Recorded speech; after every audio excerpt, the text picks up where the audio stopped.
In your time as chairman and CEO, Wells has been famous for cross-selling, which is pushing existing customers to open more accounts. Cross-selling is one of the main reasons that Wells has become the most valuable bank in the world. Wells measures cross-selling by the number of different accounts a customer has with Wells. Other big banks average fewer than 3 accounts per customer, but you set the target at 8 accounts. Every customer of Wells should have 8 accounts with the bank. And that's not because you ran the numbers and found that the average customer needed 8 banking accounts. It is because, quote, 8 rhymes with great. This was your rationale right there in your 2010 annual report. Cross-selling isn't about helping customers get what they need. If it was, you wouldn't have to squeeze your employees so hard to make it happen.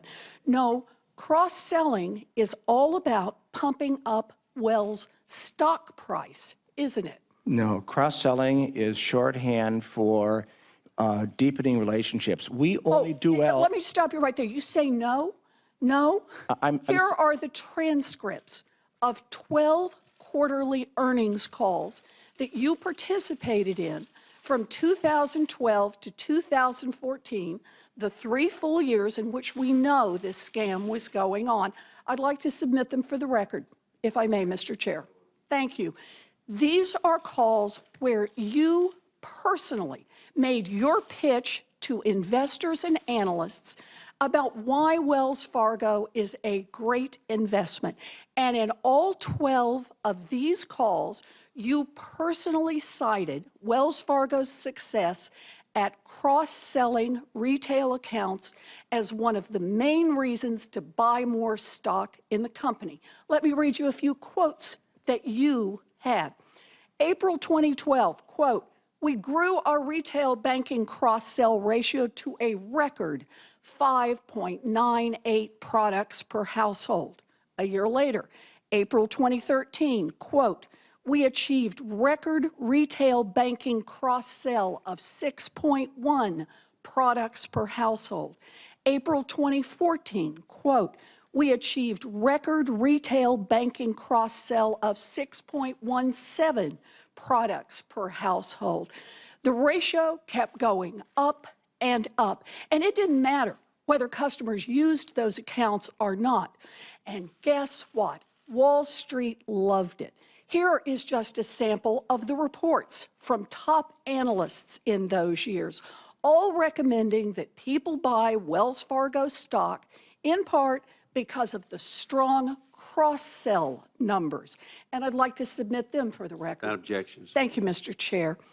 So when investors saw good cross-sell numbers, they did while this scam was going on. That was very good for you personally, wasn't it, Mr. Stumpf? Do you know how much money, how much value your stock holdings in Wells Fargo gained while this scam was underway? Well, first of all, it was not a scam. And cross-sell is a way of deepening relationships. When customers use We've been through this, Mr. Stumpf. I asked you a very simple question. Do you know how much the value of your stock went up while this scam was going on? It's all of my compensation is in our public filing. Do you know how much it was? It's all in the public filing. Oh, you're right. It is all in the public records because I looked it up. While this scam was going on, you personally held an average of 6.75 million shares of Wells stock. The share price during this time period went up by about $30, which comes out to more than $200 million in gains, all for you personally, and thanks in part to those cross-sell numbers that you talked about on every one of those calls.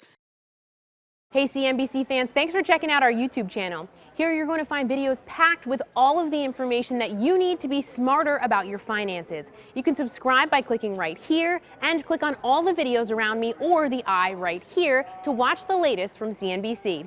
Thanks for watching.